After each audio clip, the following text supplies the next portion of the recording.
માતાજી બધાને. આજ આપણે આ બટેટાનું શાક કરવાનું છે, નવીન રીતે કરવાનું છે. એને આપણે આ રીતે કટિંગ કરી લેવાના છે. આ રીતે કટિંગ કરવાના છે. કાચા બટેટા છે, ધોઈ લીધા છે. પેલા ધોઈ લેવાના છે, પછી આ રીતે બધા કટિંગ કરી લેવાના છે. આપણે નવીન રીતે કરવાનું છે શાક. આપણે બહુ મસ્ત બનશે. બધા સુધારાઈ ગયા છે આપણે એ રીતે. હવે એમાં આપણે હળદર નાખવાની છે, મીઠું નાખવાનું છે, ધાણા જીરુંનો ભૂકો નાખવાનો છે,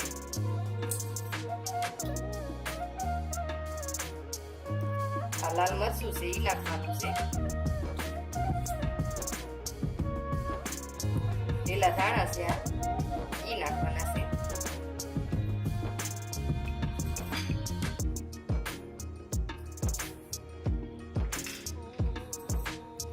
થોડા તલ લીધા છે એ નાખવાના છે,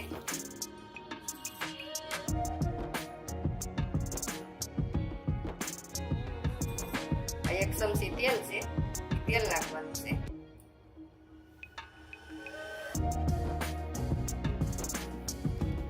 હવે એને આ રીતે હાથે કરીને આપણે આમ ભેગું કરી દેવાનું છે. આ રીતે મિક્સ કરી દેવાનું છે.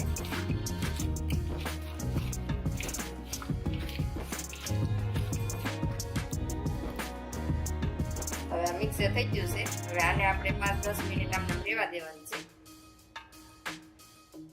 હવે આપણે આ એક ટમેટું લીધું છે, એ આપણે સુધારી લેવાનું છે. આ રીતે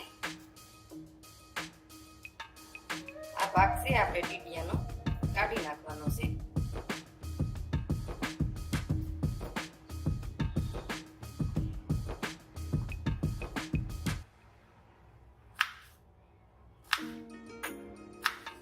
હવે આને આપણે આ રીતે સુધારી લઈએ. સુધારાઈ ગયું છે. હવે આપણે આ વાટકીમાં લઈ લેવાનું છે.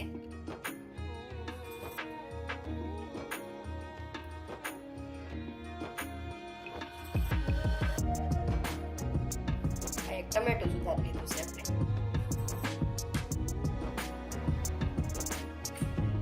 હવે આપણે ગેસ ચાલુ કરવાનો છે.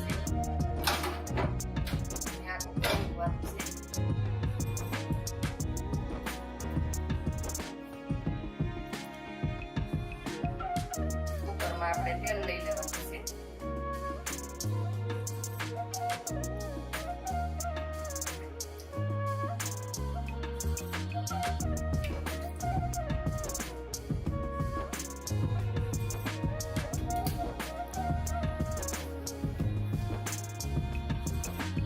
તેલ થઈ ગયું છે આપણું.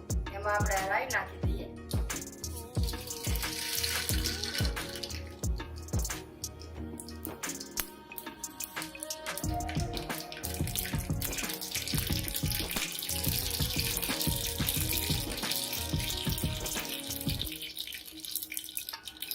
હવે આપણે આ ટમેટું સુધારેલું છે એ નાખી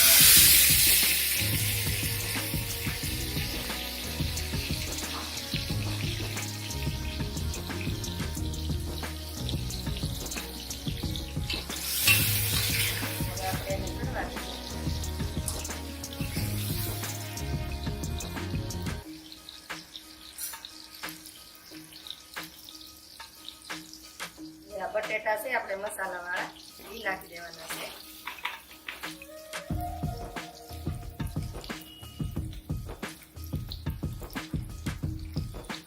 હવે એમાં હિંગ પાછી થોડીક નાખવાની છે, થોડીક હળદર નાખવાની છે,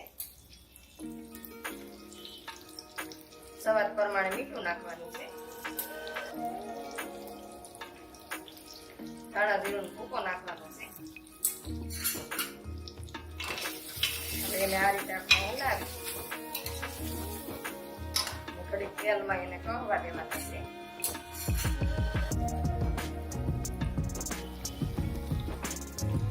હવે બટેટા તેલમાં ખમી ગયા છે.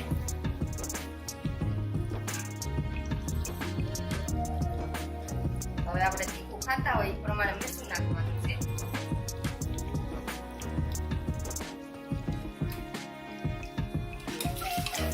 આ રીતે આપણે મિક્સ કરી લેવાનું છે.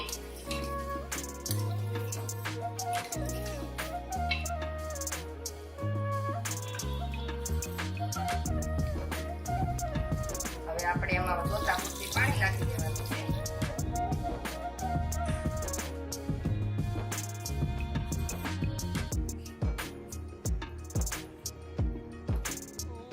પૌવા લીધા છે મેં, ઘી નાખવાના છે, એનાથી ને જાડો રસો થાય.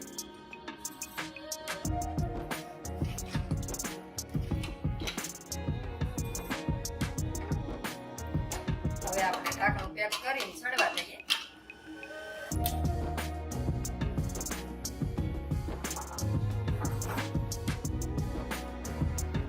શાક સડી ગયું છે આપણું આખા બટેટાનું, બહુ મસ્ત. હવે આપણે પીસી લઈએ. બહુ મસ્ત બન્યું છે, બહુ સરસ બને છે. જો આ રીતે બનાવો તમે, બહુ મસ્ત બનશે. હવે આપણે આ ધાણા નાખી દેવાના છે આમ ઉપર. બહુ મસ્ત બને છે. હવે આ રોટલી પીસી લઈએ આપણે. બહુ સરસ બને છે. જો બહુ મસ્ત સ્વાદ આવે છે. આવ ગળી ગયું છે. જો આ રીતે બનાવો, બહુ ટેસ્ટી બનશે ને બહુ મસ્ત બનશે.